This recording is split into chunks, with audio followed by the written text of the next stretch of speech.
Friends, ఒక పాము తన నాలుకను మళ్ళీ మళ్ళీ బయటకు ఎందుకు తీస్తుందో తెలుసా? అది మనల్ని భయపెట్టడానికి కాదు, మన వాసనను చూడడానికి. ఇంకా పాములు కళ్ళను కూడా మూయవు.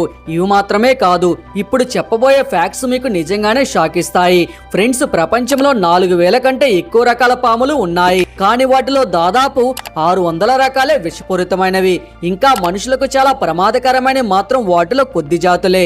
ఇంకో ఇంట్రెస్టింగ్ విషయం ఏమిటంటే పాములు కళ్ళను మూయలేవు. ఎందుకంటే వాటికి మనలాగా కనురెప్పలు ఉండవు.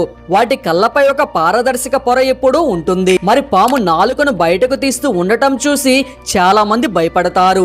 కానీ నిజానికి అది గాలిలోని వాసన కణాలను సేకరించి చుట్టూ ఏముందో తెలుసుకోవడానికి అలా చేస్తుంది. ఇంకా ఒక షాకింగ్ ఫ్యాక్ట్ ఏంటంటే పాములకు చెవులు బయట కనిపించవు. అయినప్పటికీ నేలలో వచ్చే కంపనాలను గుర్తించి ప్రమాదాన్ని ముందే అంచనా వేయగలవు. అలాగే పాములు తమ చర్మాన్ని కాలానుగుణంగా వదిలేస్తాయి. ఇలా చేయడం వల్ల కొత్త చర్మం ఏర్పడి శరీరం ఆరోగ్యంగా ఉంటుంది. ఇక ప్రపంచంలోనే అతిపెద్ద పాము గ్రీన్ అనకొండ కాగా అత్యంత పొడవైన పాము రెటిక్యులేటెడ్ పైథాన్. కాబట్టి ఫ్రెండ్స్, పాముల గురించి ఉన్న ప్రతి నమ్మకం నిజం కాదు. వాటి గురించి సరైన అవగాహన ఉంటే భయం తగ్గుతుంది. ప్రకృతిని ఇంకా బాగా అర్థం చేసుకోగలం.